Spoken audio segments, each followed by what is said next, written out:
তো আমি যেটা বলতে চাচ্ছিলাম যে আহ, তারপর আমি কোরআনকে বোঝার চেষ্টা করি, এবং 2020-এ যখন করোনা শুরু হলো, আলহামদুলিল্লাহ আমি চেষ্টা করলাম কোরআনকে মুখস্থ করার জন্য।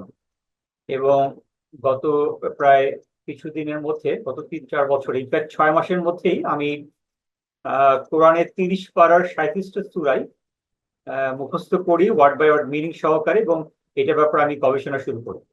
এবং এখন পর্যন্ত প্রায় 53টা সূরা, প্রায় 47টা সূরা পুরো ভাবে, এবং আরো 6 থেকে 7টা সূরা আংশিক ভাবে ওয়ার্ড বাই ওয়ার্ড মিনিং সহকারে মুখস্থ করি। এবং এটার সঙ্গে আমার যে শিক্ষা, এটাকে আমি বিজ্ঞান এবং জ্যোতির্বিজ্ঞানের সাথে মিলিয়ে জিনিসটা গবেষণা করার চেষ্টা করি। এবং আমি মনে করি যে আমরা আসলে বাংলাদেশে যখন আমরা বিভিন্ন মাদ্রাসায় বা বিভিন্ন জায়গায় পড়াশোনা করি, কেন জানি না আমরা বিজ্ঞান এবং জ্যোতির্বিজ্ঞানকে আমাদের ধর্মীয় পড়াশোনার বাইরে একটা সাবজেক্ট মনে করি। ব্যাপারটা কিন্তু মোটেও তা না। কোরআন এমন একটা আহ, আহ, গ্রন্থ যা আল্লাহ কর্তৃক সবচাইতে শ্রেষ্ঠ ফেরেশতার মাধ্যমে সবচাইতে শ্রেষ্ঠ আল্লাহর মখলুকাত আমাদের প্রিয় নবীজি হযরত মুহাম্মদ সাল্লাল্লাহু আলাইহি ওয়াসাল্লামের উপর নাজিল হয়েছে। এবং আহ, বছরের শ্রেষ্ঠ মাস পবিত্র রমজান মাসে নাজিল হয়েছে। তো 23 বছর ধরে বিভিন্ন ভাবে মক্কা এবং মদিনায়, এবং এতে কোনো ভুল নাই, এবং এর ভিতরে সমস্ত নলেজ রয়েছে। আমি একটা সময় মনে করতাম যে আমার যে অন্য জ্ঞান, যে আমি পড়াশোনা করেছি, এটা মনে হয় বৃথা গেল। আসলে মোটেও তা না। আমি এখন বুঝতে পারি যে কোরআন এমন একটা বই যেখানে physics, chemistry, biology, literature, sociology, laws, astrology, oceanology oceanology embryology, medical science, কি নাই এখানে। এবং আমাদের ধর্ম একমাত্র ধর্ম যেটা শুরুই হয়েছে, আমরা যদি মনে করি যে সূরা আলাক,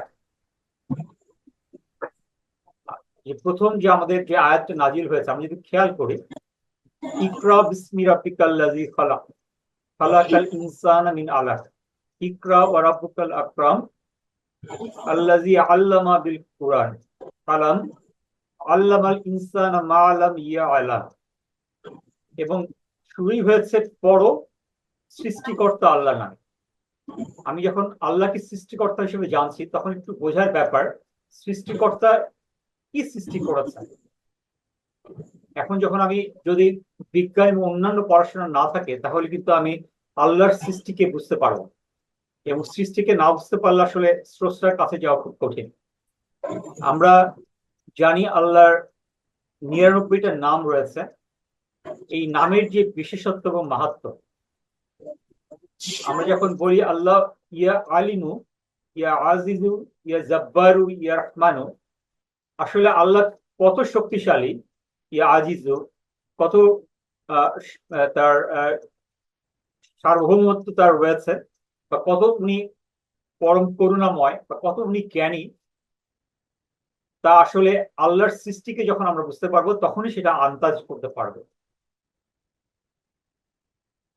তো এই কোরআনে প্রায় 1000 আয়াত রয়েছে, যার সাথে বিজ্ঞান এবং জ্যোতির্বিজ্ঞান সংশ্লিষ্ট।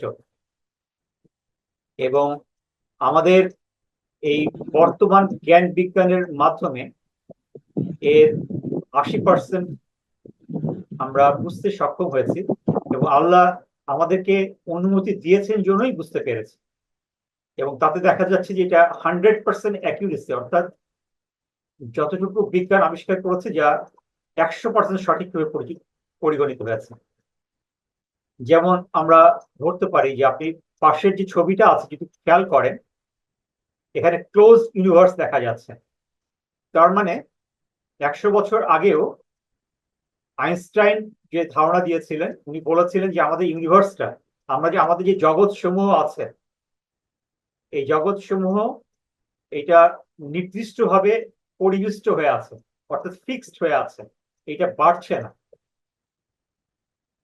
এবং তখন ধারণা করা হতো যে এই জগৎটা জগৎটা হয়তো বা ফ্ল্যাট, কিন্তু এটা ওপেন না, কিংবা এটা ক্রমান্বয়ে বর্ধিত হচ্ছে না। কিন্তু আমরা জানি যখন হাবল টেলিস্কোপ আবিষ্কার হলো 100 বছর আগে, এবং বিভিন্ন তারা গ্যালাক্সি গুলো অবজার্ভ করা শুরু করলো, তখন দেখা গেল যে আমাদের এই গ্যালাক্সি, আমাদের এই বিভিন্ন আমাদের আকাশসমূহ জগৎ, এবং শেষে যে তারাটা দেখা যাচ্ছে সেটাও এরকম ক্রমান্বয়ে বর্ধনশীল, যা নাকি কোরআনে বর্ণিত হয়েছে। এবং এই বর্ধনশীল ইউনিভার্স আবিষ্কার করে 2011 সালে জ্যোতির্বিজ্ঞানে নোবেল প্রাইজ পেয়েছে, যা নাকি আমাদের কোরআনে বর্ণিত হয়েছে। আল্লাহর কিন্তু নাম হলো মাসিহ, যা নাকি আল্লাহ বর্ধনশীল এবং ইউনিভার্সকে বর্ধন করছেন ক্রমান্বয়ে। ফালা উকসিমু বিল খুন্নাস, আল্লাহ শপথ করছেন সেই তারাসমূহে যা নাকি ক্রমান্বয়ে বর্ধনশীল, ক্রমান্বয়ে পিছনে সরে যাচ্ছে।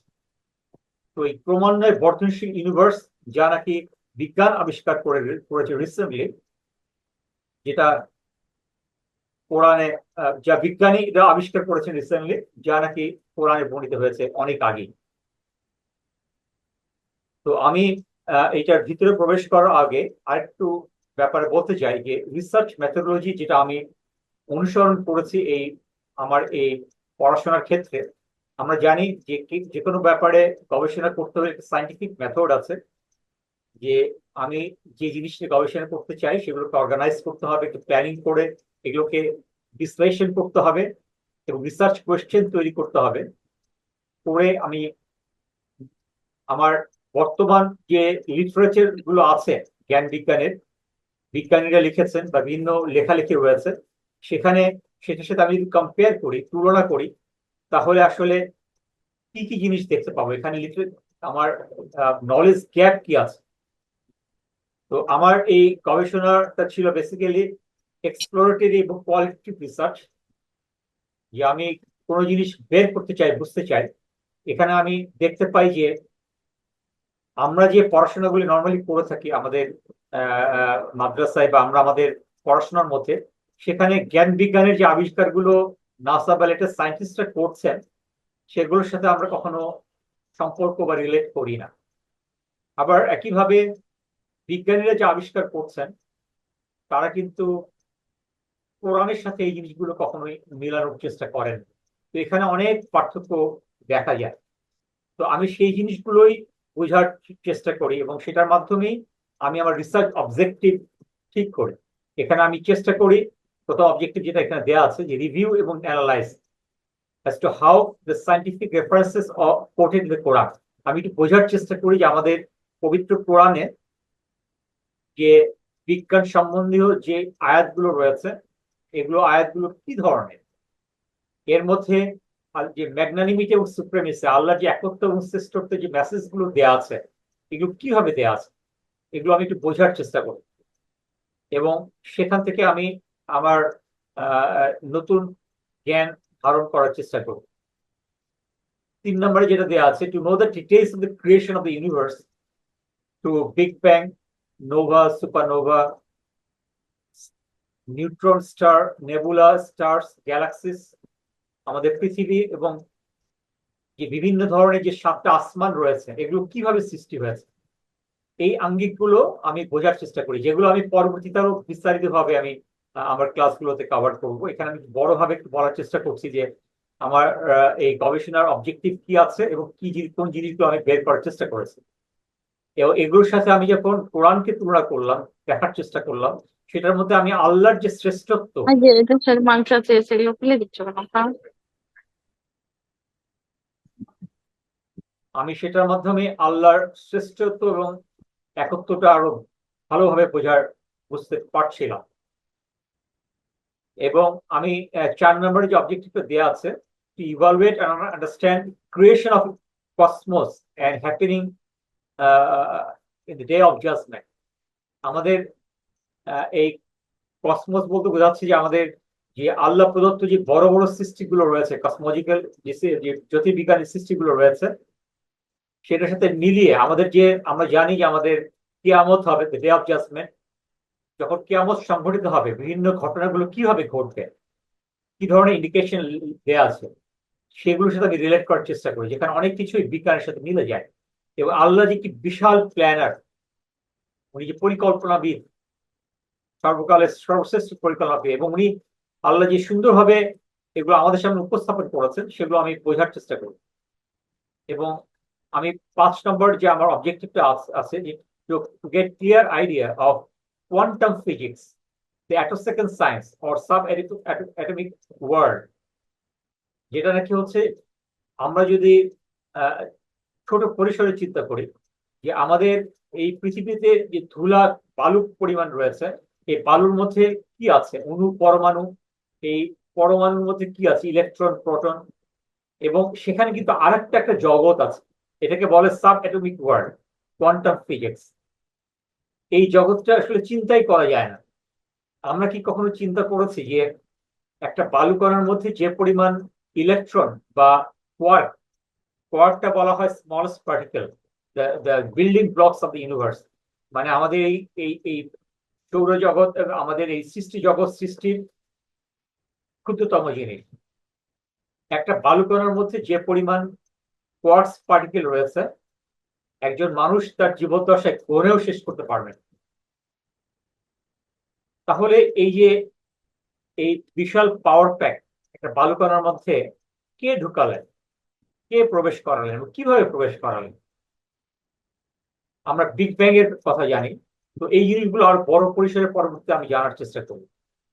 তো অ্যাটোসেকেন্ড সায়েন্স, যে একটা ইলেকট্রন 1 সেকেন্ডের কোটি কোটি ভাগের 1 ভাগের মধ্যে কিভাবে বিহেভ করছে, যে সায়েন্সের মাধ্যমে, যে জ্ঞানের মাধ্যমে, তাহলে ওর মধ্যে একটা একটা ইলেকট্রন, একটা একটা নিউক্লিয়াসের মধ্যে, পরমাণুর মধ্যে এই বিহেভিয়ার প্যাটার্ন গুলো জানার জন্য, যেটা বলে অ্যাটোসেকেন্ড সায়েন্স, এটা আবিষ্কার করে 2023-এ নোবেল প্রাইজ পেয়েছে, যা কিনা আমাদের কোরআনের মধ্যে বর্ণিত হয়েছে। তো এই জিনিসগুলো অবজেক্ট হিসেবে আমি জানার চেষ্টা করি। তো আলহামদুলিল্লাহ এই জিনিসগুলি পরবর্তীতে আমি চেষ্টা করব আপনাদের সাথে জানানোর জন্য।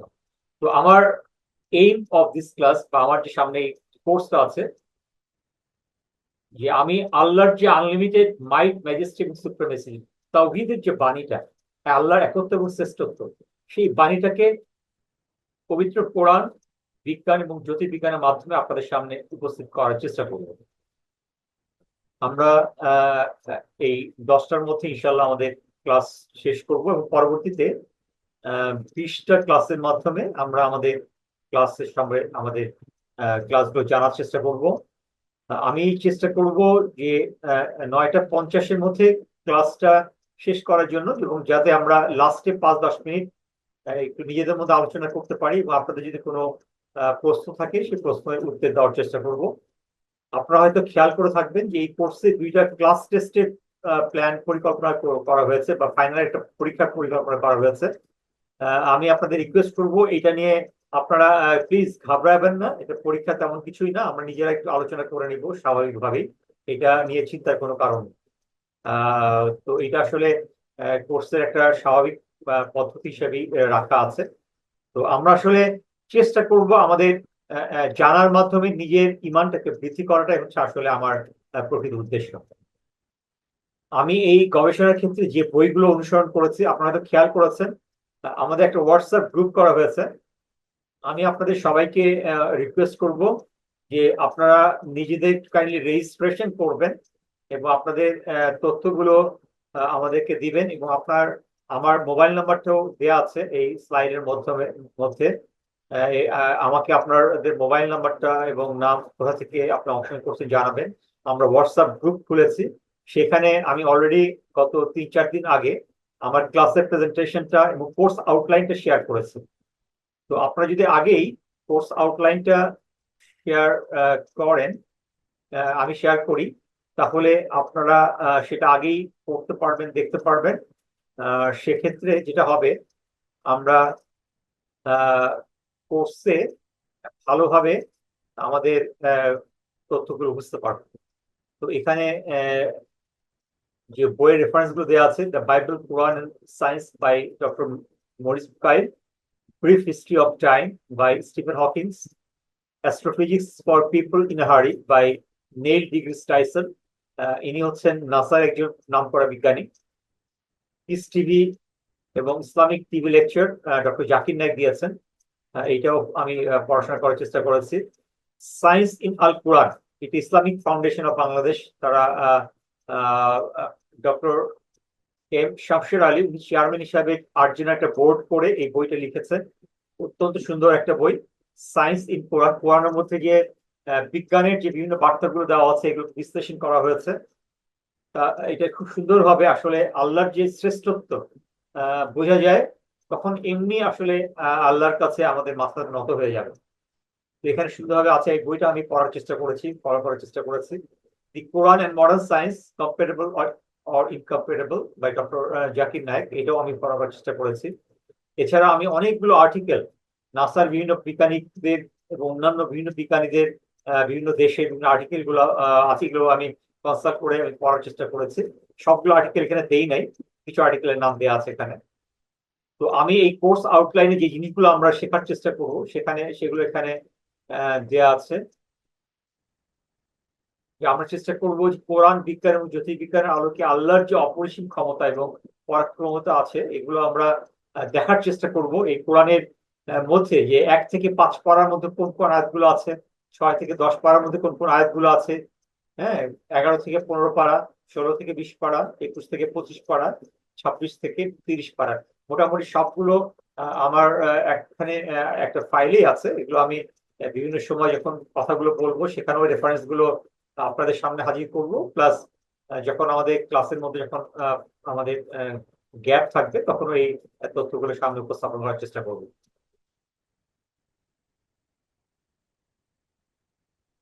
এছাড়া আমি কোরআন বনাম এমব্রিওলজি, যে মানব ভ্রূণ বিদ্যা, এটা কিভাবে রিলেটেড সেটা সম্বন্ধে আমি জানার চেষ্টা করব। কোরআন ভিসেভি আর্থ অ্যাটমসফিয়ার, আমাদের যে পৃথিবীর যে বায়ুমণ্ডল আছে, হ্যাঁ, ট্রপোস্ফিয়ার, স্ট্র্যাটোস্ফিয়ার, আয়নোস্ফিয়ার, ম্যাগনেটোস্ফিয়ার, এগুলো আসলে কিভাবে আমাদেরকে সাহায্য করে এবং কি বিশাল আল্লাহর কার্যক্রম সেটা আমরা বোঝার চেষ্টা করব। গভীর সমুদ্র এবং আভ্যন্তরীণ তরঙ্গের ব্যাপারে কোরআনে কি বলা আছে, আল্লাহর কি বিশাল সৃষ্টি সেটা আমরা জানার চেষ্টা করব। কোরআন এবং সেরিব্রাল কর্টেক্স, আমাদের মাথার সামনে যে সেরিব্রাল কর্টেক্স আছে কার্যক্রম আছে। লোহা এবং মেঘ সম্পর্কে বিশাল ধারণা আছে, বর্তমানে বিজ্ঞানীরা অনেক কিছু আবিষ্কার করেছে যারা কোরআনে বর্ণিত হয়েছে, সেগুলোকে আমরা বোঝার চেষ্টা করব। এছাড়া আমরা কোরআনকে যে খুঁটি হিসেবে ব্যবহার করা হচ্ছে, আমরা যদি সূরা নাবাকে আমরা পড়ে থাকি, আলাম নাজআলিল আরদা মিহাদা ওয়াল জিবালা আওতাদা ওয়া খালাকনাকুম আজওয়াজা ওয়া জাআলনাকুম আজওয়াজা ওয়া না, তো এই যে আল্লাহর সৃষ্টি, এই যে আমাদের পৃথিবীটাকে, পৃথিবীর পাহাড়গুলোকে খুঁটি হিসেবে ব্যবহার করা হয়েছে, হ্যাঁ, এবং আমাদের সৃষ্টিকে জোড়ায় জোড়ায় তৈরি করা হয়েছে, ঘুমকে একটা বিশাল নিয়ামত হিসেবে সৃষ্টি করা হয়েছে। কিভাবে এগুলো করা হয়েছে এগুলো আমরা জানার চেষ্টা করব।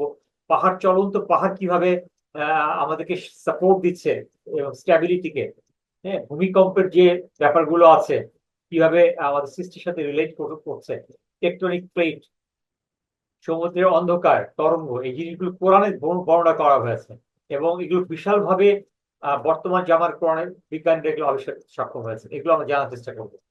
মানুষের পুনরুত্থান এবং বিজ্ঞান সম্বন্ধে জানার চেষ্টা করব।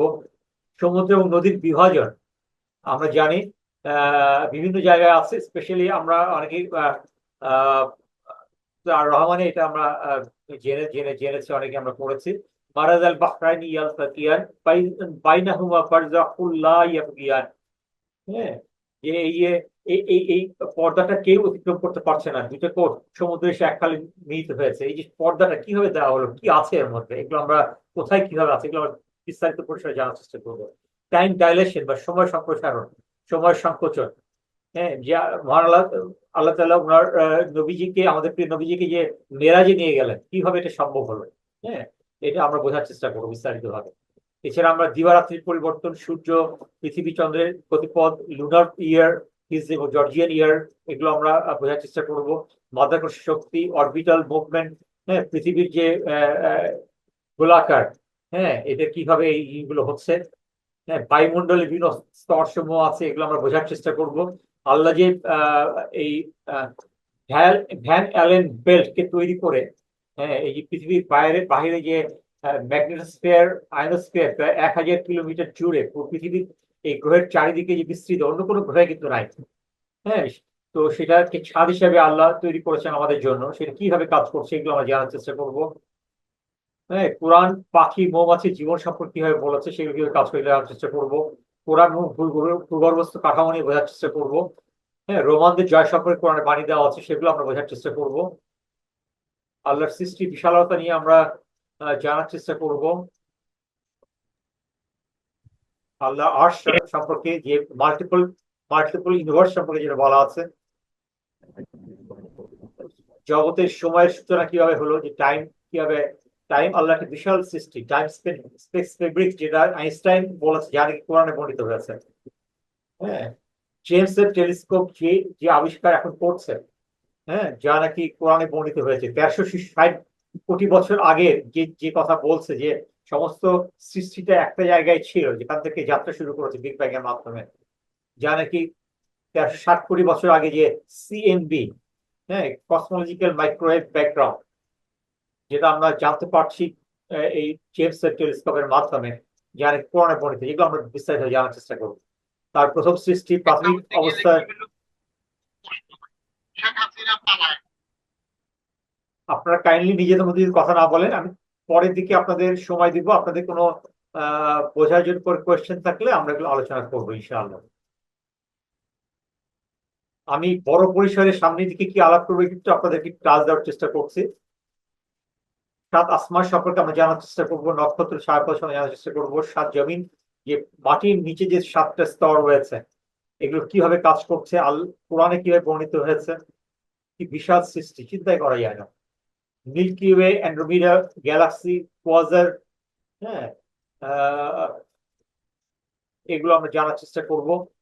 এই যে সম্প্রসারণশীল যে বিশ্ব জগৎ, এগুলো বিগ ব্যাং থিওরি আমরা জানার চেষ্টা করব। সিএনবি কসমোলজিক্যাল মাইক্রোওয়েভ ব্যাকগ্রাউন্ড জানার চেষ্টা করব। ইন টোটালিটি যে অবজারভেবল ইউনিভার্স, যেটা নাকি নাসা অবজার্ভ করছে, আপনারা জেনে মানে অবাক হবে যে আসলে এই যে অবজারভেবল ইউনিভার্সে কি পরিমাণ তারা বা আমাদের গ্যালাক্সি রয়েছে, যে পরিমাণ বালুকণা পৃথিবীতে রয়েছে, যা নাকি চিন্তাই করা যায় না, তার চেয়ে বেশি পরিমাণ তারা রয়েছে এই অবজারভেবল ইউনিভার্সে। এগুলো আমরা বিস্তারিত ভাবে জানার চেষ্টা করবো। এক্সট্রিম ইন দ্য ইউনিভার্স আমরা জানার চেষ্টা করবো। ছায়াপথ, যে যে নেবুলা, হ্যাঁ, কমেট, মেটিওর, এগুলো আমরা জানার চেষ্টা করবো, এগুলো কিভাবে কাজ করে। হ্যাঁ, ডার্ক ম্যাটার, ডার্ক এনার্জি, এগুলো জানার চেষ্টা করবো।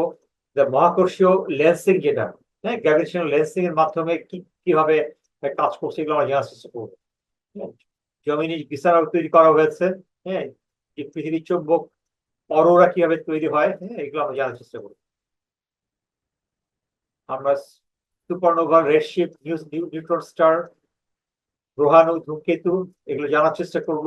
যে 4টা মৌলিক শক্তি, যে স্ট্রিং থিওরির মাধ্যমে ইউনিভার্সকে কানেক্ট করেছে, যে আল্লাহর সৃষ্টি, আল্লাহর একত্ব এবং শ্রেষ্ঠত্ব যা প্রমাণ করে বিজ্ঞানীদের মাধ্যমে, হ্যাঁ, আল্লাহর যে শ্রেষ্ঠত্ব, এগুলো আইনস্টাইন পর্যন্ত উনি যখন এই ইউনিভার্সকে অবজার্ভ করেছেন, উনি সুন্দরভাবে আল্লাহর শ্রেষ্ঠত্বের উনি কিন্তু এগ্রি করেছেন, যে এই ইউনিভার্স একজনের মাধ্যমে সুন্দরভাবে করা হয়েছে, জন্যই এত সুন্দরভাবে একটা কমান্ডের মাধ্যমে এগুলো চলছে। হ্যাঁ, যেগুলো আমরা বিস্তারিত বোঝার চেষ্টা করবো। নিহারিকা, বৃহত্তম পরিচিত কাঠামো, সর্বাধিক চরম গ্রহ, বিপরীতধর্মী ঘূর্ণন, অন্যান্য বৃহত্তম মহাজাগতিক কাঠামোগুলো আমরা বোঝার চেষ্টা করবো। অদৃশ্য আলো, গ্রহের মধ্যে যে আছে এক্সো প্ল্যানেট, এগুলো জানার চেষ্টা করবো, চরম গ্রহগুলো সম্বন্ধে জানার চেষ্টা করবো।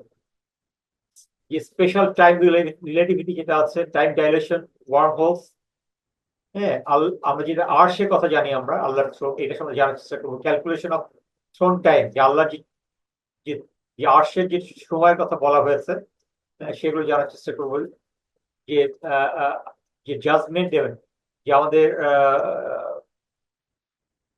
জাজমেন্ট ডে কথা যেটা বলা হয়েছে, আমাদের কিয়ামতের কথা, সেটাও আমরা বিজ্ঞানের আলোকে বোঝার চেষ্টা করবো। বিগ ক্রাঞ্চ, বিগ রিপ, ডুমসডে, পোস্ট অ্যাপোক্যালিপটিক ডে, তার মানে যে আমাদের যে মহাদিন যেটা আসবে আমাদের কিয়ামত, সেই দিনটা কিভাবে আসবে বিজ্ঞানের মাধ্যমে বোঝার চেষ্টা করবো। কলাপস অফ দ্য ইউনিভার্স, কিভাবে ইউনিভার্স কলাপস করবে আমরা বিজ্ঞানের মাধ্যমে সেটা বোঝার চেষ্টা করবো। আমরা কোয়ান্টাম ফিজিক্স সম্বন্ধে কিছু ধারণা দিয়েছি, এগুলো বিস্তারিত ভাবে বোঝার চেষ্টা করবো যে স্মলেস্ট পার্টিকেলস কিভাবে বিহেভ করে, হিগস ফিল্ড, হিগস বসন ফিল্ডস, এগুলো আমরা বোঝার চেষ্টা করবো। যে মাইটোকন্ড্রিয়া, সেন্ট্রিওল, এগুলো আমরা বোঝার চেষ্টা করবো। আমাদের হিউম্যান বডি, আমাদের শরীর কিভাবে আল্লাহ শরীর তৈরি করেছেন। আল্লাহ কোরআনে বলেছেন যে আমরা কিন্তু আল্লাহর শ্রেষ্ঠ সৃষ্টি। কিভাবে হলো, কিভাবে আমরা শ্রেষ্ঠ সৃষ্টি হলাম, যার এই কোরআনে এগুলো বর্ণিত হয়েছে। কি ধরনের আমাদের মধ্যে গুণ রয়েছে, এগুলো আমরা বোঝার চেষ্টা করবো বিজ্ঞানের আলোকে। তো এইভাবে আমরা বিভিন্ন জিনিস বিজ্ঞানের আলোকে বোঝার চেষ্টা করব। এবার আমি একটু কোরআনের মধ্যে একটু বোঝার চেষ্টা করি যে আমরা যদি কোরআনের বর্ণিত প্রথম আয়াত যেটা সূরা ফাতিহায় বর্ণিত হয়েছে সেটা একটু বলি। বিসমিল্লাহির রহমানির রহিম, আলহামদুলিল্লাহি রাব্বিল আলামিন। সমস্ত প্রশংসা আল্লাহর, হ্যাঁ, যিনি সৃষ্টি করেছেন এই জগৎ সমূহ, এই জগৎ সমূহ। এখানে রব কথাটা বলা হয়েছে। বিসমিল্লাহির, আলহামদুলিল্লাহি রাব্বিল আলামিন, সমস্ত প্রশংসা আল্লাহর, যিনি সমস্ত জগৎ সমূহের রব। রাবুবিয়াত কথাটার কিন্তু অনেক বড় অর্থ রয়েছে। এবং যখন আল্লাহ বলছেন আলামিন, আলামিনটা কি নির্দেশ করছেন সেটা একটু বোঝার ব্যাপার আছে। রাবুবিয়াতটা হচ্ছে যে ফুল অথরিটি, এই সৃষ্টি জগতের উপর সমস্ত আদেশ, নিয়ন্ত্রণ এবং পরিচর্যা, বহন, সমস্ত কিছুর ক্ষমতা রয়েছে আল্লাহর কাছে।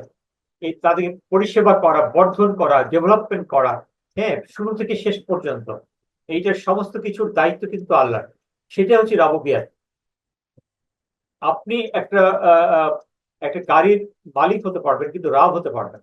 কারণ হচ্ছে রাব হচ্ছে সেই জিনিস, একটা গাড়ি আপনি মালিক, আপনি চালাচ্ছেন, হ্যাঁ, আপনি গাড়ি, কিন্তু গাড়িটা যখন খারাপ হয়ে যাচ্ছে তখন কিন্তু আপনাকে ইঞ্জিনিয়ার কাছে নিতে হচ্ছে। যখন তেল শেষ হয়ে যাচ্ছে তখন কিন্তু আপনাকে পাওয়ার স্টেশনে যেতে হচ্ছে, পেট্রোল পাম্পে। তার মানে এই গাড়ির যাবতীয় কার্যক্রম কিন্তু আপনি নিয়ন্ত্রণ করতে পারছেন। তো রব কিন্তু রববিয়ত সেটাই, মানে আল্লাহ রববিয়ত হচ্ছে আল্লাহ সেই জিনিস এর উপর সম্পূর্ণ ক্ষমতা তার রয়েছে। তার মানে এখন যদি আমি এই আলামিন বুঝতে চাই যে আল্লাহর এই সৃষ্টি জগৎ, যেখানে নাকি 3 কোটি মাখলুকাত রয়েছে এবং এই সৃষ্টি জগতের 7 আসমান, হ্যাঁ, এই সৃষ্টি জগৎ কি বিশাল সৃষ্টি জগৎ। আমি যদি সৃষ্টি জগৎকে বুঝতে চাই তাহলে কিন্তু আমার অবশ্যই বিজ্ঞান এবং জ্যোতির্বিজ্ঞানের কাছে যেতে হবে। তাহলে কিন্তু আল্লাহর সৃষ্টি জগৎকে বুঝতে পারবো। তার মানে হচ্ছে যে আমি যদি বিজ্ঞান এবং জ্যোতির্বিজ্ঞানের সাহায্য না নিই তাহলে কিন্তু কোরআনের যে প্রথম আয়াতটা, হ্যাঁ, সেটাই কিন্তু আমি আসলে বুঝতে পারছি না। আমি কোন আল্লাহর সামনে আমি আমি মস্তক অবনত করছি, আমি সিজদা করছি, আমি বুঝতে পারছি না। তো এই বোঝার ক্ষমতার জন্য কিন্তু আমাদের বিজ্ঞান এবং জ্যোতির্বিজ্ঞানের কাছে হাজির হতে হবে। আমি এখানে হযরত মুসা আলাইহিস সালামের একটা উদাহরণ সামনে আমি দিতে চাই, একটা গল্প হিসাবে। হযরত মুসা আলাইহিস সালাম কোনো এক সময় আল্লাহর সাথে কথা বলতে পারতেন। আল্লাহকে বললেন যে হে আল্লাহ, তুমি আমাকে একটু দেখাতে পারবে যে আহ, এই সৃষ্টি জগৎ, আহ, এই পৃথিবীতে তোমার এই সৃষ্টি জগতে সবচাইতে খারাপ লোক কে আছে, এটা আমাকে দেখাও। তো আল্লাহ মুসাকে বললেন, হে মুসা, তুমি এক কাজ করো, তুমি আহ, তুমি তুমি ওই পাহাড়ের কাছে চলে যাও, আমি তোমাকে দেখাবো। তো মুসা আলাইহিস সালাম একটা ছোট বাচ্চাকে হাতে ধরে উনি পাহাড়ের কাছে চলে গেলেন এবং পাহাড়ের দিকে উনি খেয়াল করতে থাকলেন। তখন দেখা গেল যে ডান দিক থেকে একজন লোক বাঁ দিকে চলে গেল। তখন মহান আল্লাহ তাআলা তাকে বললেন, আচ্ছা, তার আগে সরি, এটা হলো মুসা আলাইহিস সালামের কাছে গল্প। তার আগে একজন ডান থেকে বামে চলে গেল। মুসা আলাইহিস সালামকে বলা হলো যে হে মুসা, তুমি কি দেখতে পেরেছো যে চলে গেল ডান থেকে বাঁ দিকে? আহ, তখন আহ, মুসা আলাইহিস সালাম, হ্যাঁ দেখেছি আমি। তখন আল্লাহ বললেন যে এই লোকটাই সবচাইতে খারাপ লোক। তখন আল্লাহ বললেন যে হে আল্লাহ, তুমি আমাকে একটু দেখাতে পারবে যে সবচাইতে ভালো লোককে? তখন আল্লাহ বললেন, তুমি এখানে আহ, অপেক্ষা করো, আমি তোমাকে দেখাবো যে সবচাইতে ভালো লোক। তখন ওই লোক বাঁ থেকে ডান দিকে চলে ডান দিক থেকে আবার বাঁ দিকে চলে আসছে। তখন মুসা ইসলাম জিজ্ঞেস করলেন যে আহ, আল্লাহ, তুমি তো আমাকে দেখালে না যে কে সবচাইতে ভালো লোক। তখন মুসা ইসলাম, আল্লাহ বললেন যে মুসা, তুমি কি একটু ওই যে লোকটা দেখলে তুমি যে ডান থেকে আবার বাঁ দিকে চলে আসলো, উনি পৃথিবীর সবচাইতে ভালো লোক। তখন মুসা ইসলাম খুব অবাক হয়ে গেলেন, এটা কিভাবে সম্ভব। তখন মুসা ইসলাম বললেন, আল্লাহ বললেন যে মুসা, তুমি কি খেয়াল করেছো যে ওই লোক যখন পাহাড়ের দিকে যাচ্ছিল, ছোট একটা বাচ্চাকে সঙ্গে নিয়ে গিয়েছিল। তো সেই বাচ্চাকে সে বলছিল, যখন পাহাড়ের দিকে নিয়ে যায়, সে তার বাচ্চাকে বলছিল যে আমি এই পৃথিবীর সবচাইতে খারাপ লোক। তুমি দেখো ওই যে তারা, আহ, দেখতে পাচ্ছ, হাজার হাজার তারা, এই তারাকে সৃষ্টি করেছে জানো? বলেছে, হ্যাঁ, আল্লাহ তারা সৃষ্টি করেছেন। ওই ওই আরো আরো তারা দেখতে পাচ্ছ, যে যে যে তারা থেকে আলো এখানে এসে পৌঁছানো, এই হাজার হাজার কোটি কোটি তারা। হ্যাঁ, দেখতে পাচ্ছি। তখন বাচ্চাকে বলছে যে এই যে তারাগুলো যে সৃষ্টি করেছে, সেই আল্লাহ কত মহান, তার তার মাফ করার ক্ষমতা আমার এই খারাপ যে কাজ করেছি তার চেয়ে আরো অনেক বেশি তার ক্ষমতা। তিনি আমাকে সহজেই ক্ষমা করে দিতে পারেন, আমি যত খারাপ কাজই করে থাকি। তখন আল্লাহ সেই বান্দাকে তার সমস্ত ক্ষমা মাফ করে দেয় এবং সে মাসুম হয়ে যায়, এবং পৃথিবীর সবচাইতে মাসুম এবং সবচেয়ে ভালো লোক সে পরিণত হয়। তখন সে, তখন তার বাচ্চাকে নিয়ে যখন ডান দিক থেকে আবার বাঁ দিকে চলে আসে, সে কিন্তু সবচাইতে মাসুম লোক হিসেবে আল্লাহ তাকে মুসা আলাইহিস সালামকে পরিচয় করিয়ে দেয়। এখান থেকে আমরা যেটা শিখতে পারি, যে আমরা যদি আল্লাহর বিশালত্ব এবং শ্রেষ্ঠত্বকে ধারণ করি, সেটা আমরা সবসময় ধারণ করি। আমি যে ছোট, আমি যে আমার আমার যে যে যে আমি পাপ করেছি, তা আল্লাহর শ্রেষ্ঠত্ব এবং আল্লাহর ক্ষমা এবং গুণের তুলনায় এটা কিছুই না। এইভাবে যদি প্রকাশ করতে পারি, নিশ্চিতভাবে এই ক্ষমা আল্লাহর কাছে পাওয়া সম্ভব। সূরা ইখলাস আমরা সবাই জানি, এখানে আল্লাহর শ্রেষ্ঠত্বের মহিমা বলা আছে। বিসমিল্লাহির রহমানির রহিম। কুল হুয়াল্লাহু আহাদ, আল্লাহুস সামাদ, লাম ইয়ালিদ ওয়া লাম ইউলাদ ওয়া লাম ইয়াকুল লাহু কুফুওয়ান আহাদ। তিনি আল্লাহ, যিনি এক এবং অনলি, ওয়ান অ্যান্ড অনলি, এবং তিনি কারো মুখাপেক্ষী নন। তার তার তিনি সেলফ সাফিসিয়েন্ট, তার কাছে সমস্ত কিছুই তার তার তার পরিচালিত হয়, সমস্ত কিছু মালিক তিনি। তিনি জন্মগ্রহণ করেনও নাই এবং কাউকে জন্ম দেনও নাই, এবং তিনি কারো সাথেই কম্পেয়ারেবল না। তো আমি যখন এই সৃষ্টি জগৎকে, আল্লাহ সৃষ্টিকে জানতে পারবো, তখন কিন্তু আমি নিশ্চিতভাবেই বুঝতে পারবো যে আসলে আমার যে ধারণা, যে ধারণার যে জগৎটা, এই যে অবজারভেবল ইউনিভার্স যেটা বলা হচ্ছে, যেটা নাকি 4% অফ দ্য টোটাল ইউনিভার্স, সেই জগৎটা আল্লাহ আল্লাহ আল্লাহ কন্ট্রোল করছেন। তাহলে তার পাশাপাশি তো অন্য কারো ওখানে হওয়ার কোনো স্কোপই নাই। অটোমেটিক্যালি সেই জিনিসটা কিন্তু আমরা ধারণ করতে পারবো। সূরা আল বাকারায় 255 আয়াত, যেটা আয়াতুল কুরসি নামে আমরা জানি, যে আল্লাহর আধিপত্যের যে বর্ণনা আল্লাহ দিয়েছেন, যেখানে আল্লাহ বলছেন যে তার শরীক করার কেউ নাই, এবং তিনি কখনো ঘুমান না বা তন্দ্রাচ্ছন্ন হন না, এবং to him belongs all that in the heavens and in the earth. সমস্ত জগৎ সমূহে এবং পৃথিবীতে যা কিছু আছে এবং যা কিছু আছে, তার মালিক তিনি। তার মানে সবকিছু কন্ট্রোল তিনি করছেন। এবং পরবর্তীতে আরেকটা জিনিস যে যে আয়াতে আছে, সেই আয়াতের মধ্যে বলা হচ্ছে যে যে আমি আল্লাহর অনুমতি ছাড়া আমি কিন্তু এই কেউ তাকে কোনো সাফাহাত করতে পারবে না, এবং কোনো জ্ঞান আয়ত্ত করতে পারবে না। এবং তার যে আর্শ, তার যে আহ, তার যে যে আওতাধীন এরিয়া, যেখানে তার ইনফ্লুয়েন্স আছে, সেটা কিন্তু এই vast area of the heavens and earth, এই যে জগৎসমূহের সৃষ্টি যেটা আছে বা আর্থ, এই জগৎসমূহে যদি আমরা একসঙ্গে করি, তার চেয়ে কিন্তু আল্লাহ আর্শ অনেক বড়, যেটাকে আমরা পরবর্তীতে একটু আমরা বোঝার চেষ্টা করবো। তার চেয়েও বড় কিন্তু আল্লাহ আর্শ, সেখানে আল্লাহ যে সুপ্রিম কমান্ড রয়েছে। তার মানে আমি যদি এটাকে বিজ্ঞান এবং জ্যোতির্বিজ্ঞানের সাথে আমি তুলনা করি, তাহলে কিন্তু আমি আল্লাহ সেই শ্রেষ্ঠত্ব এবং আধিপত্য, যে আল্লাহ যে আয়াতের পরিস্থিতি যেটা বর্ণনা করা হয়েছে, সেটা আমরা কিন্তু বুঝতে পারবো। সূরা রহমানে বর্ণনা যেটা করা হয়েছে, সেখানেও আপনি যদি খেয়াল করি, বিসমিল্লাহির রহমানির রহিম। আর রহমান আল্লামাল কুরআন, খালাকাল ইনসান আল্লামাহুল বায়ান, আশ-শামসু ওয়াল কামারু বিহুসবান, ওয়ান নাজমু ওয়াশ-শাজারু ইয়াসজুদান, ওয়াস সামাআ রাফাআহা ওয়া ওয়াদাআল মিজান, আল্লাহ তাতগাউ ফিল মিজান। আমি আর সামনের দিকে যাচ্ছি না, আমি পিছন থেকে যদি আসি, আলহামদুলিল্লাহ। এই যে দেখেন, মানে আর সূর্য, আর শামস এবং কামার, এবং এবং প্রথম কথা হচ্ছে যে আর রহমান, আল্লাহর রহমান যখন বলা হচ্ছে তখন কিন্তু রহমান থেকে, রহমান শব্দটা আসছে রাহাম থেকে। রাহাম মানে হল গর্ভাশয়, এবং গর্ভাশয়ের মধ্যে, এবং যখন আলিফ আর লাম যুক্ত হচ্ছে তখন কিন্তু আনলিমিটেড হয়ে যাচ্ছে। তো আর রহমানের মাধ্যমে বলা হচ্ছে যে আনলিমিটেড আল্লাহর ব্লেসিংস। তো এই এই ব্লেসিংসটা আর রহমান বলে আল্লাহর সেই মহান যে যে আশীর্বাদ, সেটা ধারণ করার জন্য বলা হচ্ছে। বলা যায় আল্লাহ আল কোরআন, এবং কোরআন শিক্ষা দিয়েছেন, এবং কোরআনের মধ্যে যে জ্ঞানগুলো আছে, যে জ্ঞান যেটা নাকি সমস্ত ব্রাঞ্চেস অফ নলেজ দিয়ে, সেই জ্ঞানটা কিন্তু আমাদের জন্য বিরাট রহমান। সেটা কিন্তু আমাদের ধারণ করতে হবে, এবং এটা আল্লাহর ব্লেসিংস। হ্যাঁ, এবং এই আমাদের কেয়ামতের দিনে তো আমাদের জিজ্ঞাসাবাদ করা হবে যে আমরা কি আল্লাহর এই ব্লেসিংসটা কি আমরা কি বোঝার চেষ্টা করেছি কি। তো আমি কিন্তু একটু ধীরে ধীরে সামনের দিকে যাচ্ছি, যাতে আমাদের এখানে যারা আজকের এই ক্লাসে অংশগ্রহণ করছে সব লেভেলের শিক্ষার্থী বা সব লেভেলের প্রেজেন্সে উপস্থিতি এখানে আছেন। আমি চাই যে সবাইকে সঙ্গে নিয়ে এগুলোর জন্য। আমি জানি যে আপনাদের মধ্যে হয়তো বা অনেকেই এই ধরনের অনেক জ্ঞান আমার চেয়ে হয়তো বেশি আছে। তো আমি তাদেরকেও বলবো একটু ধৈর্য ধরে কথাগুলো শুনবেন, এবং কিছু কিছু জিনিস হয়তো নতুনও থাকতে পারে আপনাদের জন্য। আমি চাই যে সবাই যেন এই ক্লাস সুন্দরভাবে অংশগ্রহণ করে শিখতে পারে। তো এখানে আমি যেটা বলতে চাচ্ছি যে যে সূর্যের যে সৃষ্টিটা হলো, হ্যাঁ, এই সৃষ্টি সম্পর্কে আমি জানবো। যে যে প্রায় কোটি কোটি বছর ধরে আমাদেরকে সূর্য আমাদেরকে আলো দিয়ে যাচ্ছে, এবং এই যে পৃথিবী এবং চাঁদ কি সুন্দরভাবে ঘুরছে, এবং precision movement, pin point movement.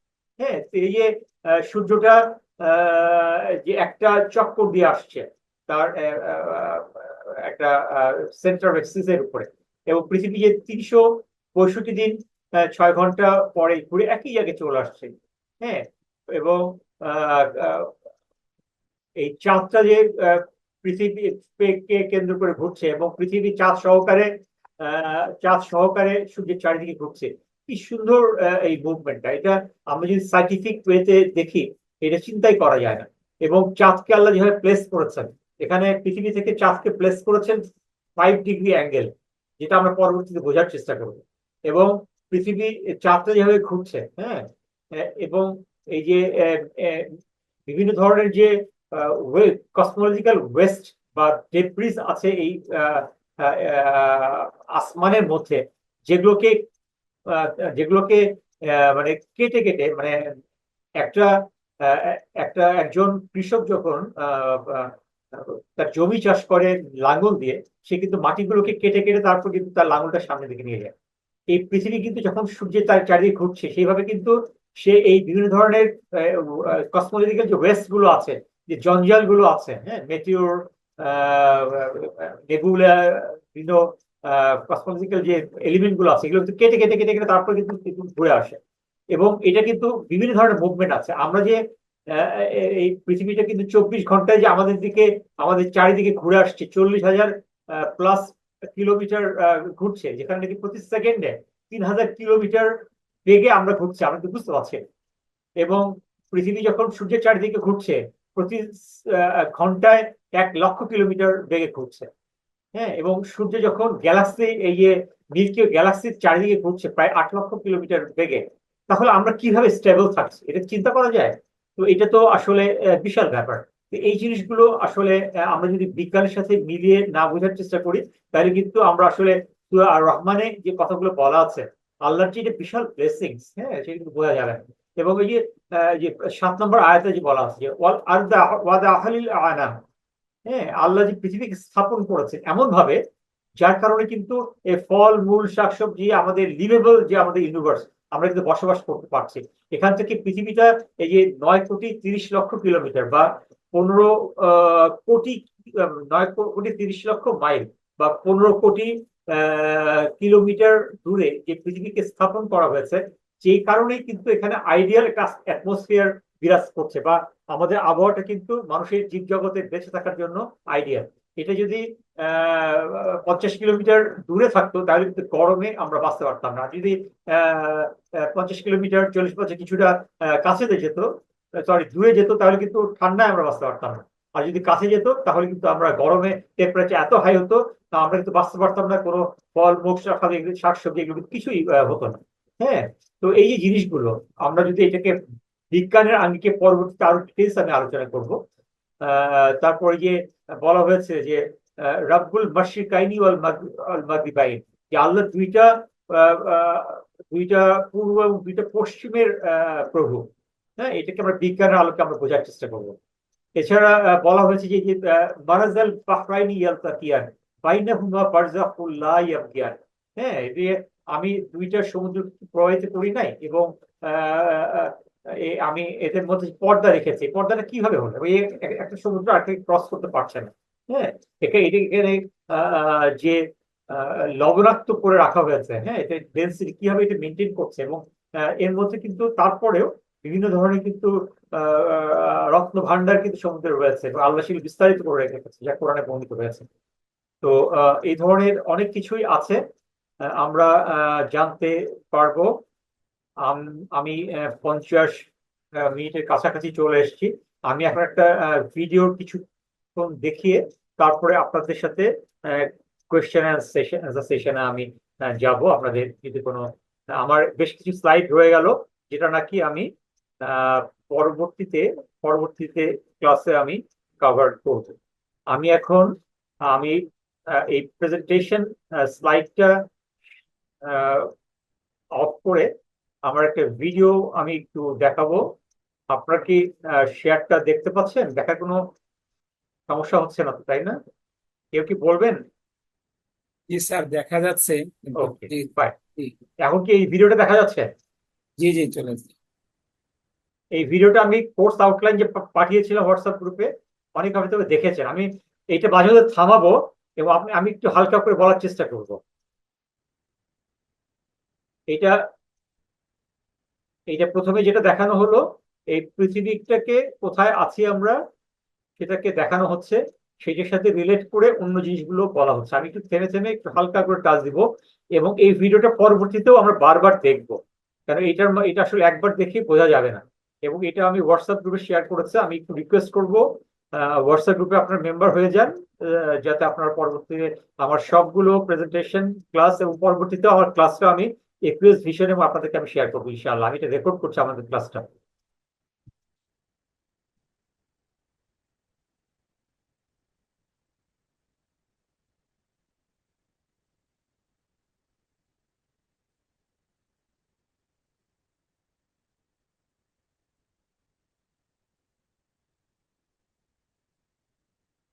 আমাদের ইউনিভার্সটা যে কত বড় সেটা এখানে বোঝানোর চেষ্টা করা হচ্ছে। এটা পৃথিবীর সাথে আলোকে, যে পৃথিবী থেকে সূর্য কত দূরে, হ্যাঁ, সেটা আলোক। তারপর এটা আস্তে আস্তে এটা বাহিরে চলে যাবে গ্যালাক্সি, এবং বাহিরের দিকে চলে যেটা বোঝানোর চেষ্টা করা হবে।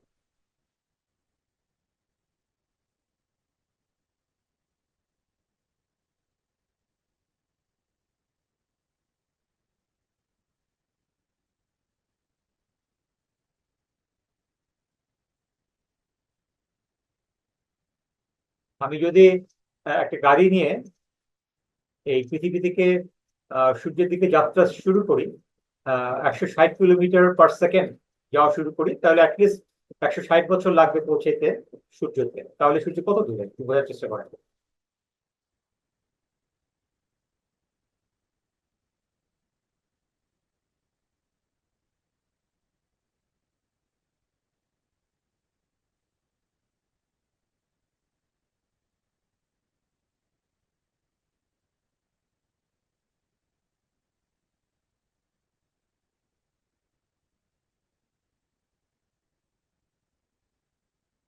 এখন এটাকে আর একটু ভালোভাবে বোঝানোর জন্য আমাদের পৃথিবী থেকে সূর্যের যে দূরত্ব, যেটা নাকি 9,30,00,000 মাইল, বা 15 কোটি, মানে 14,90,00,000 কিলোমিটার, বা প্রায় 15 কোটি কিলোমিটার, যেটাকে বলা হচ্ছে 1 অ্যাস্ট্রোনমিক্যাল ইউনিট, যাতে আমি অন্যদের দূরত্বটা তুলনা করতে আমার জন্য সহজ হয়। এই জন্য এটাকে আমরা একটা অ্যাস্ট্রোনমিক্যাল ইউনিট ধরে বোঝার চেষ্টা করছি।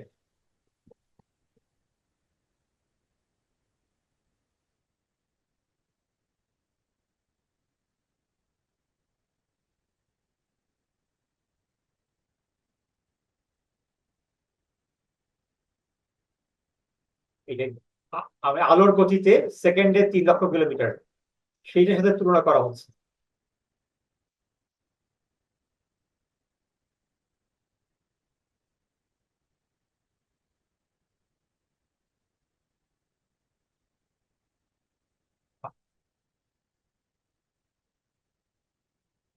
এই সূর্যের ভিতরটা কিভাবে তৈরি, কিভাবে কাজ করে, সেটাও আমরা পরে বোঝার চেষ্টা করবো।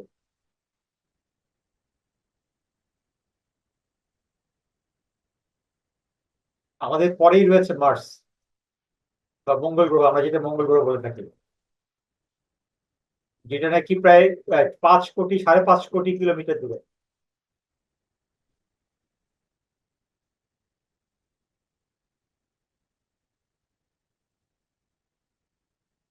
আমি এখন মার্সে যদি যেতে চাই তাহলে 50 বছর লাগবে।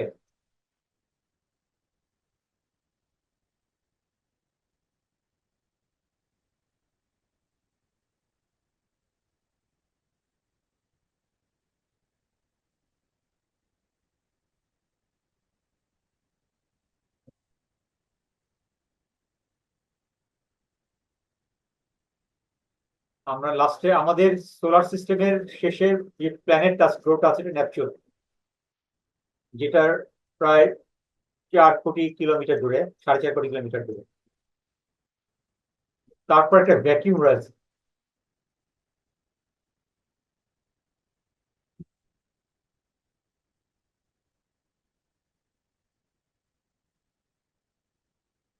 আমরা অনেকে জানি যে 1977-এ ভয়েজার 1 লঞ্চ করা হয়েছিল নাসা থেকে,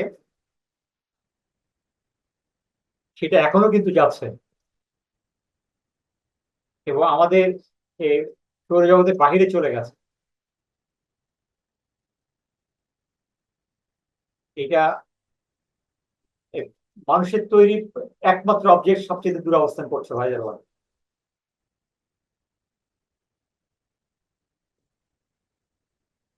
এবং ভয়েজার 1 কে বলা হয়েছিল, ইনস্ট্রাকশন দেওয়া ছিল যে লাস্ট একটা,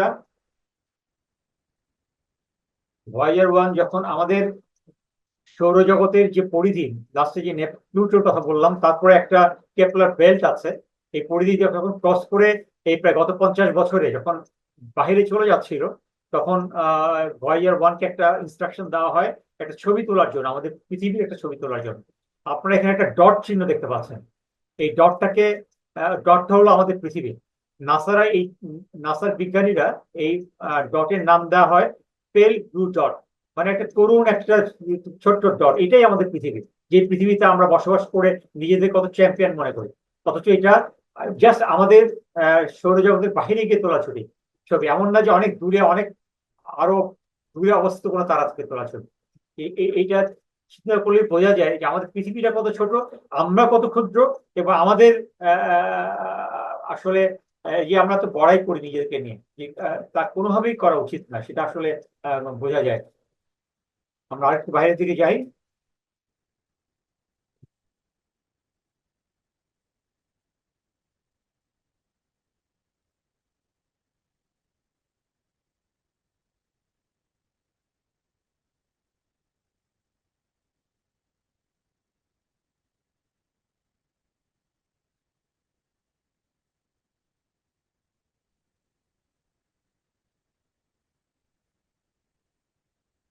আমি আহ, আ- হয়তো বা আশা করবো যে সবাই আসলে বুঝতে পারবেন না, এটাই আমার আশা।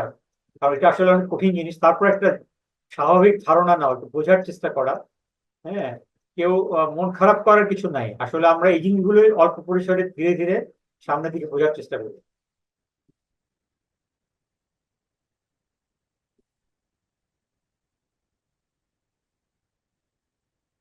দুইটা তারার মাঝখানের জায়গাতে এখন বোঝার চেষ্টা করা হচ্ছে।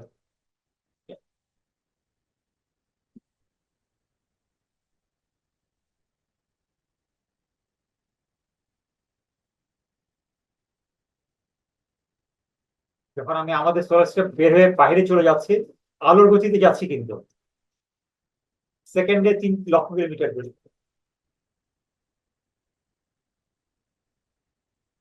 2,76,000 অ্যাস্ট্রোনমিক্যাল ইউনিট। পৃথিবী থেকে সূর্যের যে দূরত্ব, এটা হলো 1 AU। এখন আর অ্যাস্ট্রোনমার AU ইউজ করতে পারছে না, এখন লাইট ইয়ার্স বা আলোক বর্ষ বলছে, মানে আলোর গতিতে 1 বছরে যতদূর ক্রস করবে সেটা হলো আলোক বর্ষ।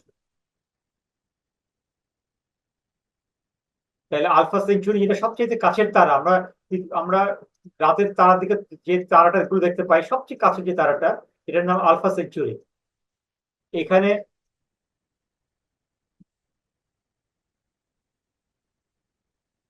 আলোর গতিতে গেলে চার 4 বছরের বেশি সময় লাগবে, বা এইতে 70,000 বছর লাগবে।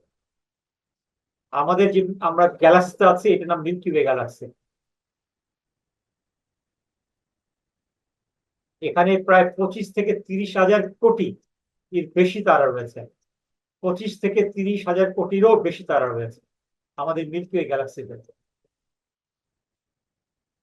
এইটার দৈর্ঘ্য প্রস্থ মানে পরিধি, এটা হলো ব্যাসার্ধ প্রায় 1 লক্ষ 1 লক্ষ আলোকবর্ষের চেয়েও বেশি হলো এটার ব্যাস। পরবর্তীতে আমরা একটু জানার চেষ্টা করবো বিস্তারিত। যেহেতু সময় নাই, আমি পজ দিচ্ছি না, আমরা ভিডিওটা শেষ করে নিয়ে আমরা কোশ্চেন আনসার সেরে যাবো। পরে আমরা আরো ধীরে ধীরে বিস্তারিত বোঝার চেষ্টা করবো। আমরা মিল্কি ওয়ে গ্যালাক্সিটা পার হয়ে গেলাম।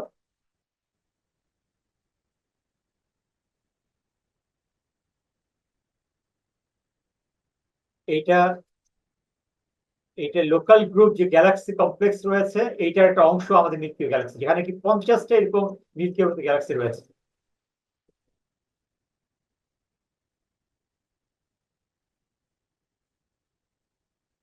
অ্যান্ড্রোমিডা গ্যালাক্সি হলো আমাদের পাশের গ্যালাক্সি, যেখানে যেতে লাগে 6 লক্ষ আলোকবর্ষ লাগবে।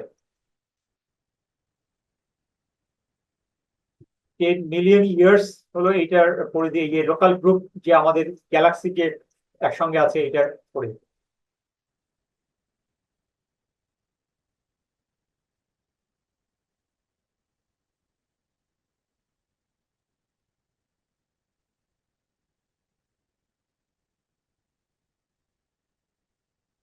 এবং এই গ্যালাক্সি গ্রুপও কিন্তু একটা সুপার গ্যালাক্সি ক্লাস্টারের অংশ, এটা এখন দেখছি। এই যে Virgo super cluster, galaxy cluster, Virgo super ক্লাস্টারের অংশ হচ্ছে আমাদের লোকাল গ্যালাক্সি গ্রুপ। এই লোকাল গ্রুপটা দেখতে পাচ্ছেন, এটা একটা অংশ ভার্গো সুপার। এবং এরকম ভার্গো সুপার ক্লাস্টার মধ্যে কিন্তু এই ধরনের আরো সুপার ক্লাস্টার রয়েছে Galaxy. Laniakea is another super cluster.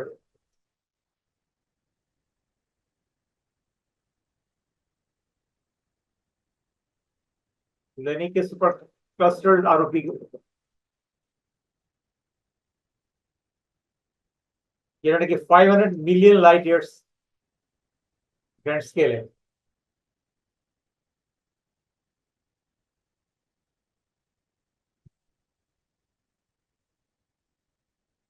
Hundred million, হাজার হাজার কোটি কোটি কোটি কোটি।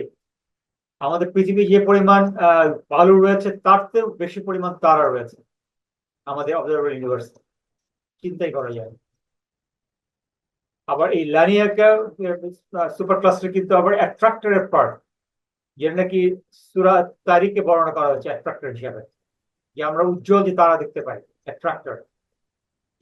এবং এটা আমাদের ষষ্ঠ স্তরে, পঞ্চম বা ষষ্ঠ স্তরে রয়েছে আমাদের গ্যালাক্সি, আমাদের আসমান সমূহের পঞ্চম স্তরে।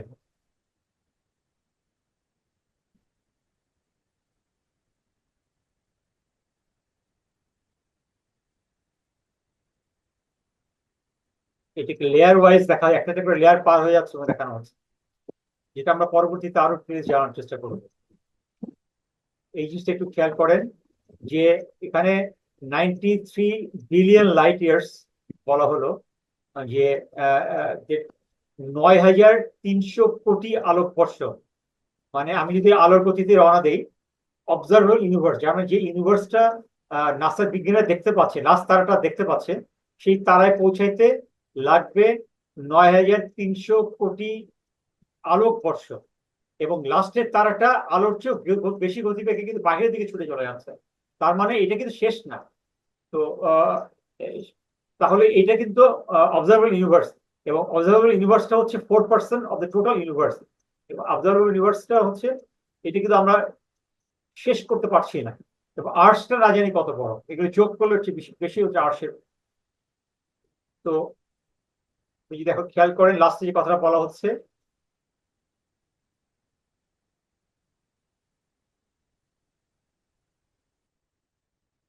এই অবজারভেবল ইউনিভার্সের বাইরে greatest mystery of the cosmological.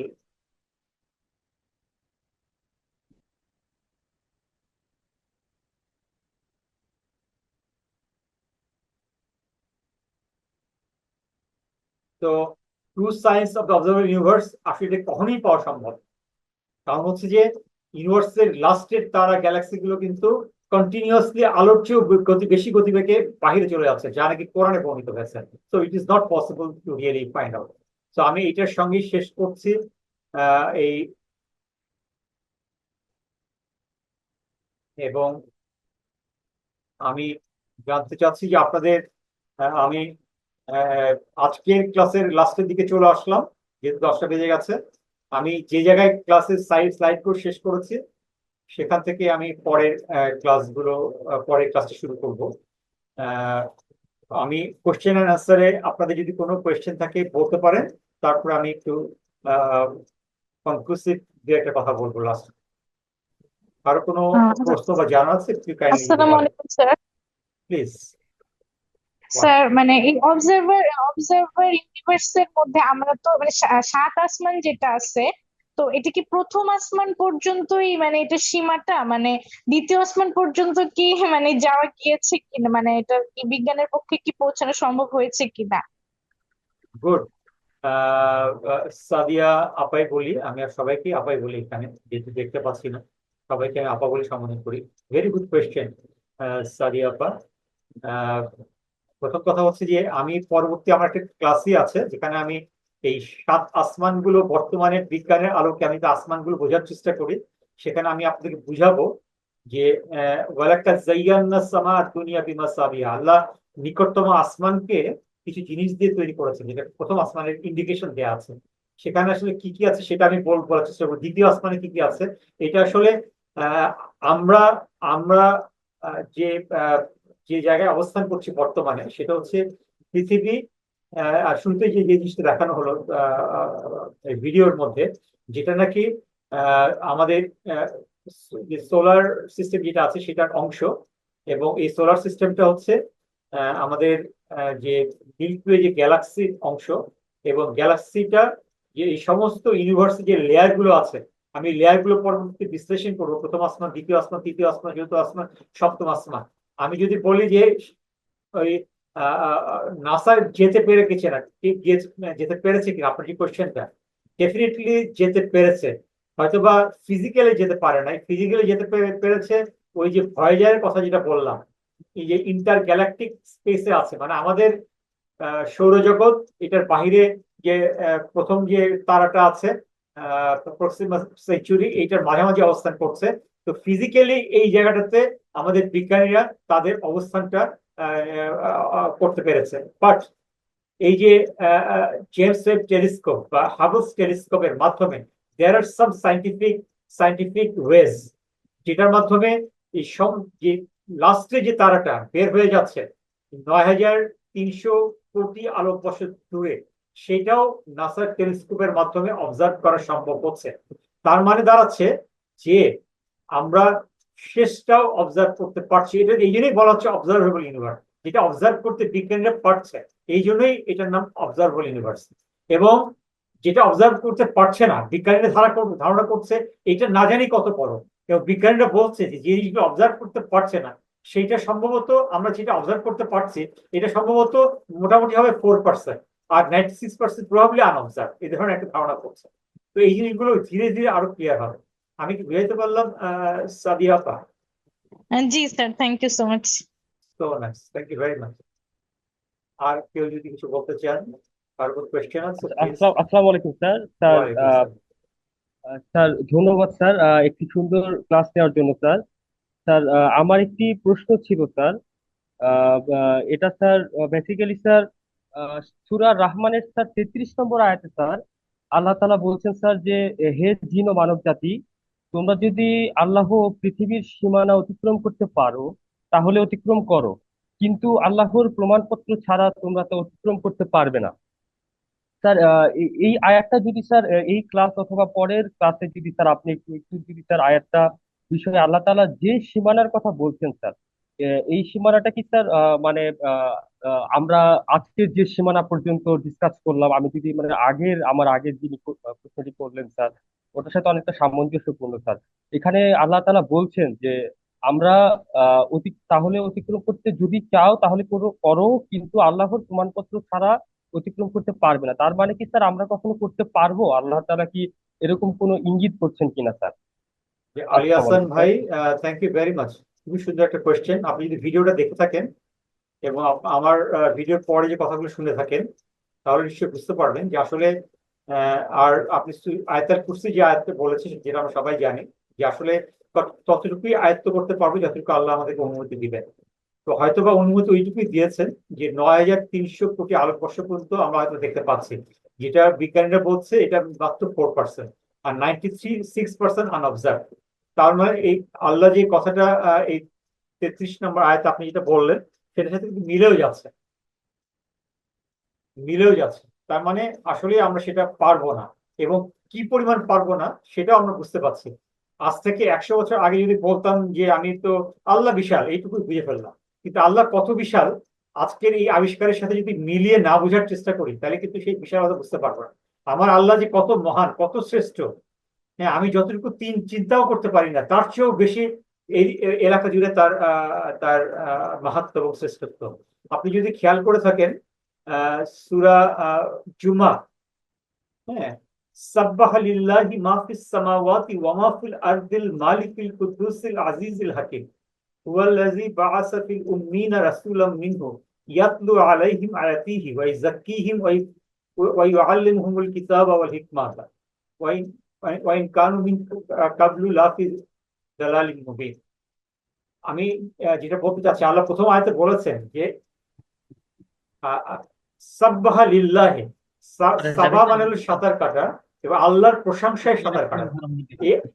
আল্লাহর যে শ্রেষ্ঠ, হ্যাঁ, একত্ব শ্রেষ্ঠত্বর মালিকানায় যে আল্লাহর যে আসমান সমূহ, জগৎ সমূহ রয়েছে, এর মধ্যে যা কিছু রয়েছে সবকিছু আল্লাহর রাহে, আল্লাহর কাছে সেজদান অবনত বা আল্লাহর প্রশংসায় অবনত থাকছে। তার মানে দাঁড়াচ্ছে হচ্ছে এই আল্লাহ কিন্তু কিছু সিস্টেম, কিছু কমান্ড স্ট্রাকচার দিয়ে দিয়েছেন। হ্যাঁ, আমি যদি শিকাকের সাথে তুলনা করি, হ্যাঁ, ইজা সামাউ শাক্কাত ও আজিনাত লিরাব্বিহা হুক্কাত, এই যখন নাকি এই আসমান সমূহ দীর্ণ বিদীর্ণ হয়ে যাবে, হ্যাঁ, এবং এটা এটা আদেশ দেওয়া হয়, আজিনাত, এটা আদেশ ও হুক্কাত, এবং এটা অবশ্যই হবে।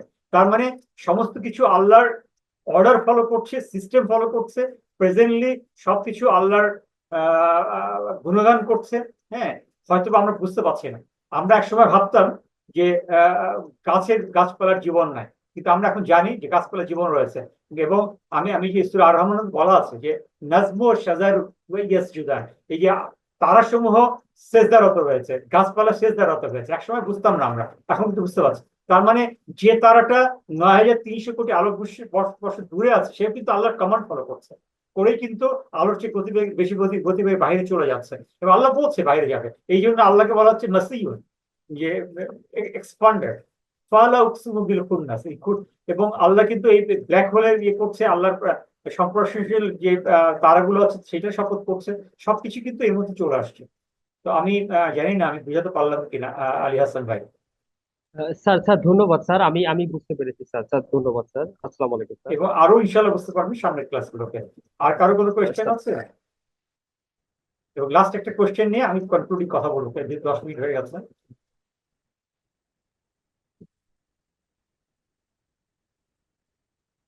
Right, okay, thank you very much. আমি ধরে নিলাম আর কোনো কোয়েশ্চেন নাই। আমি একটা জিনিস আপনার সাথে আলোচনা করতে চাই আপনাদের সঙ্গে, সেটা হচ্ছে যে নেক্সট ক্লাসটা মঙ্গলবার রাত 9টায় হওয়ার কথা। এই 9টায় আবার মেজর কামরুল এবং একিউএস আরো যে একটা ক্লাস রয়েছে। তো এই ক্লাসটা কখন নিলে ঠিক হয় একটু আপনাদের পরামর্শ জানতে চাচ্ছিল। এখানে আমাদের একিউএস এর মেজর কামরুল হয়তো বা আছেন, বা আমাদের আজহারি ওস্তাদ আছেন হয়তো বা। যদি একটু আমি জানতে চাই যে ক্লাস কখন নিলে আপনাদের যদি পরামর্শ থাকে, 9টায় নিব নাকি রাত 10টায় নিব নাকি 7:30 থেকে 8:30 নিব, একটু যদি বলেন। মেজর কামরুল কি আছেন? মেজর কামরুল আমার কোর্সমেট। তার কাছ থেকে আমি অনেক কিছু শিখেছি এবং আমি অনেক inspired by him. Yes, major Kamrul, are you available here? আচ্ছা, আহ, আহ, আজহারি ওস্তাদ, আপনি যদি কিছু বলেন। জি স্যার, আলহামদুলিল্লাহ আলহামদুলিল্লাহ, অনেক ভালো হয়েছে স্যার। আসলে আজকে তো এ, পরিচিতিমূলক ক্লাস আমরা জেনেছি, ক্লাস মানে কোর্সটায় আমরা কি কি জানবো। এবং আমি সবাইকে অনুরোধ করব যে এই ক্লাসটি অবশ্যই আমরা সবাই অংশগ্রহণ করব। কারণ কোরআনে আমরা যখন পড়িয়ে যাই আমরা তো লেভেলটা আন্দাজ করতে পারি না, এই জন্য কোরআনের বিজ্ঞান সম্পর্কিত যত আয়াতগুলো আছে এগুলো কিন্তু আমরা বৈজ্ঞানিক দৃষ্টিকোণ থেকে ব্যাখ্যা বলি না, বা করার চেষ্টাও করি না। আমরা আমরা করি না, বিভিন্ন কারণ আছে, কারণ আমাদের লেভেলগুলো, কিন্তু কোরআনিক বিজ্ঞানের এই আয়াতগুলোর ব্যাখ্যা জানা আমাদের আবশ্যক। কি জন্য জানবো? কারণ আমরা যদি ইসলামকে বুঝতে চাই, যেমন একটি কথা আছে, ইসলামকে বুঝতে হলে জাহিলিয়াতকে বুঝতে হবে। অর্থাৎ আল্লাহ রসুল সাল্লাল্লাহু আলাইহি ওয়াসাল্লাম ইসলাম নিয়ে এসেছেন, সেই ইসলাম যদি আপনি ভালো করে অনুধাবন করতে চান, তার পূর্বে জগৎটা কেমন ছিল সেই জগৎটা জানা দরকার আছে। সেই জন্য কোরআনের বিজ্ঞানের যে আয়াতগুলো আছে সেই আয়াতের ব্যাখ্যাগুলো জানলে আল্লাহ তাআলার কুদরতের উপর ঈমানটা আমাদের অনেক গভীর হবে, তাই না? আল্লাহ তাআলা এই উদ্দেশ্যে মূলত কোরআনকে এইভাবে সাজিয়েছেন, বিজ্ঞানময় করে, বিজ্ঞান। এই জন্য আমরা সবাই চাই যে এই ক্লাসটা আমরা অংশগ্রহণ করতে। এই জন্য আপনারা সবাই একটু পরামর্শ দেন, যেহেতু আমার এবং কামরুল স্যারের দুইজনেরই 9টা ক্লাস থাকে। এখন এই কোর্সটি আমরা কখন করলে আমাদের জন্য সবচেয়ে ভালো হবে, এই জন্য সবাই পরামর্শ দেন, তাহলে আমরা সেই সময় চেষ্টা করি। কারণ 10টা থেকে 11টা হলে একটু বেশি রাত হয়ে যায়, যেহেতু আমরা অধিকাংশই ফজরের নামাজের আগে উঠে তাহাজ্জুদ পড়ার চেষ্টা করি, এবং কি আবার ফজরের পর থেকে আমাদের ক্লাস শুরু হয়। এই জন্য একটা দিন সপ্তাহে এদিকেও খেয়াল করতে পারি যে 10টা থেকে যদি দিই আর রাখি আমরা, তাহলে আপনাদের কোনো সমস্যা হবে কিনা। বা আমরা যদি 7:30 থেকে, স্যার যেটা বলেছেন 7:30 থেকে 8:30 করি, সেটাতে আপনাদের কোনো আছে কিনা, সমস্যা আছে কিনা। আর একটি বিষয় যে আপনারা এই ক্লাসটির সম্পর্কে, যে আজকে তো কোনো ক্লাসই হয়নি, কেমন পরিচিত হয়েছে, আগামী ক্লাস থেকেই মূলত আমরা স্যার ইনশাল্লাহ আমাদেরকে জানাবেন, একেবারে বেসিক থেকে শুরু হবে ইনশাল্লাহ, প্রত্যেকটা জিনিসের পরিচয় দিয়ে এরপরে। তো আপনারা, আমি আবেদন করব যে এখনো তো অনেকেই আমরা দেশের যে বর্তমান বিষয়গুলো আছে সেগুলো নিয়ে ব্যস্ত আছি। শুক্রবার হিসেবে হয়তো অনেকে যাদের কথা হয়েছিল যারা ক্লাসটি থাকবেন তারাও কিন্তু নাই। অনেকে মেসেজ করেছে, বলেছেন ওস্তাদ ভুলে গেছিলাম, বা বাসার বাইরে আছি আজকে, মনে হয় সরি হবে না, ইত্যাদি। তাহলে আমরা সবাই চেষ্টা করব যে এই ক্লাসটি সম্পর্কে, কারণ আমার জানা মতে বিজ্ঞান নিয়ে কথা বলা বা ক্লাস খুব একটা বেশি হয় না আমার জানা মতো। কারণ আমি অনেকের অনলাইন ক্লাস যারা করেন তারা আমাদের কমপক্ষে ব্যানারটা দিয়ে আমাকে মেসেজ দেন যে ওস্তাদ আমাদের একটা ক্লাস শুরু হবে, আপনি আমাদের জন্য দোয়া করেন, এবং অনেকে মেসেজ দেন। তো অনলাইন জগতে বিজ্ঞান সম্পর্কে এভাবে ধারাবাহিকভাবে ক্লাস আমার জানা মতে নাই। তো এই জন্য আমাদের চেষ্টা থাকবে যে আমরা এই ক্লাসটি উপরের দিকে, অর্থাৎ প্রথম তো বেসিক লেভেল হবে, এরপরে মাধ্যমিক, এবার উচ্চ লেভেল গুলো আলোচনা করা। এবং ইনশাল্লাহ আপনারা সবাই ইনশাল্লাহ অংশগ্রহণ করে এই কোর্সটাকে দীর্ঘায়ু, অর্থাৎ অনেক সুন্দর একটি কোর্স যেন আমরা বা স্যার করতে পারেন, সেই জন্য দোয়া করবেন, চেষ্টা করবেন এবং সবাইকে দাওয়াত দিবেন।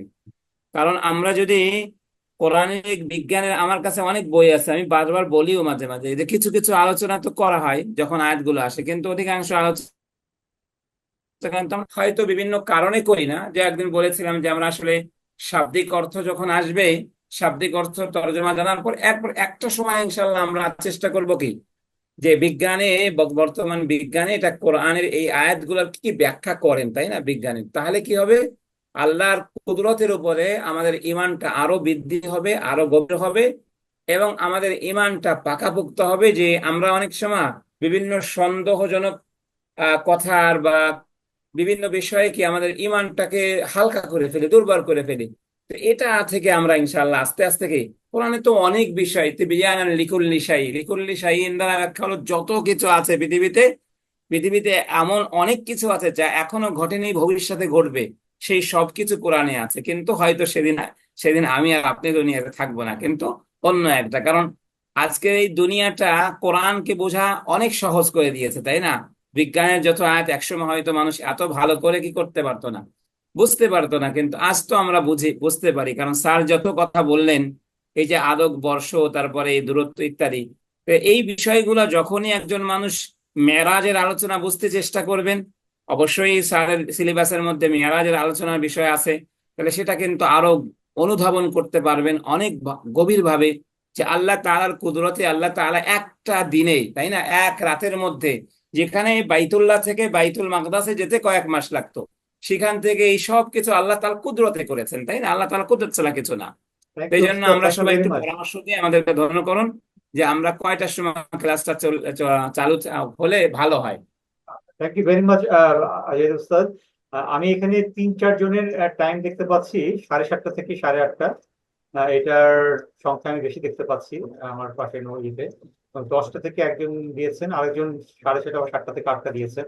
আমি 7:30 থেকে 8টার বেশি দেখতে পাচ্ছি। আমার 8:30 এটা হলে আমার অসুবিধা হবে না। 8:30টার সময় জামাত আছে, তো আমি ক্লাসটা নিয়েই আমি এশার নামাজ পড়তে যেতে পারবো। একজন ভাই কথা বলতে চাচ্ছে, তাহলে আমার মনে হয় 7:30 থেকে 8:30টাই আমরা রাখি, এটার সংখ্যায় বেশি দেখা যাচ্ছে। আর মনিরুল ইসলাম ভাই কথা বলতে চায়, please, you are most welcome. Monirul Islam ভাই। জি, আসসালামু আলাইকুম স্যার। আমিও আমিও স্যার 9টা থেকে 10টার ক্লাসটা করি এবং এখানে যারা বেশিরভাগ আছে তারা ক্লাসটা করে। তো আমি যেটা বলতে চাচ্ছিলাম স্যার, যে এই মঙ্গলবারে যদি একই সঙ্গে মানে একই দিনে 2টা ক্লাস করে, আসলে এই বয়সে মানসিক এনার্জি অনেকে থাকে না। মঙ্গলবার যদি সারারা ক্লাসটা অফ রাখতে পারেন কিনা, যে 9টা to 10টা যদি হয়, মনে হয় সব থেকে স্যার বেশি ভালো হয়। Thank you very much. Thank you very much. আমরা চেষ্টা করব। আমি আজকে মেজর কামরুলকে রিং দিয়েছিলাম, মাগরিবের পরে কয়েকবার ট্রাই করেছি, পাই নাই। আমি ওকে রিকোয়েস্ট করতে চাচ্ছিলাম যে ওর ক্লাসটা বাদ দেওয়া যায় কিনা। তাহলে 9টা থেকে 10টা এটা হলো অপশন 1, প্রায়োরিটি 1 হিসেবে চিন্তা করবো ইনশাআল্লাহ মনিরুল ভাই। আর কোনো কারণে যদি ও বাদ না দেওয়া সম্ভব হয়, তাহলে আমরা ইনশাআল্লাহ 7:30 থেকে 8টা পরে 8:30। আজের ওস্তাদ আমার কথা কি বুঝতে পেরেছেন? তাহলে এইভাবে আমরা কথা বলে পরে আমরা জানিয়ে দিব। জি জি স্যার, জি বুঝতে আচ্ছা, পারছি। তো থ্যাংক ইউ ভেরি মাচ। আমরা এইভাবেই আজকে শেষ করি ইনশাআল্লাহ। আগামী আপনারা একটু কাইন্ডলি রেজিস্টার করে হোয়াটসঅ্যাপ গ্রুপে যুক্ত হবেন, তাহলে মেসেজগুলো, লেটেস্ট মেসেজ জানতে ইনশাআল্লাহ পারবেন। সবাই একটু, স্যার এক মিনিট, সবাই একটু দাওয়াত দিবেন ক্লাসটা সম্পর্কে, অন্যদেরকে জানাবেন। বিশেষ করে আমরা যারা এই বিষয় নিয়ে পড়ালেখা করেন তাদেরকে বেশি অংশগ্রহণ যদি হয়, যারা স্টুডেন্ট আছেন, সাদিয়া বা আছেন, আপনার আপনার লেভেল থেকে যারা স্টুডেন্ট তাদেরকে একটু জানাবেন, তাহলে আরো ভালো হবে ইনশাআল্লাহ। আল্লাহ তাআলা তৌফিক দান করুন। জি sir, sir. Thank you very much. হ্যাঁ, সবাই ভালো থাকবেন, আমার জন্য দোয়া করবেন, আপনাদের সবার জন্য দোয়া থাকলো। খুদা হাফিজ। আসসালামু আলাইকুম ওয়া রাহমাতুল্লাহি ওয়া বারাকাতুহু।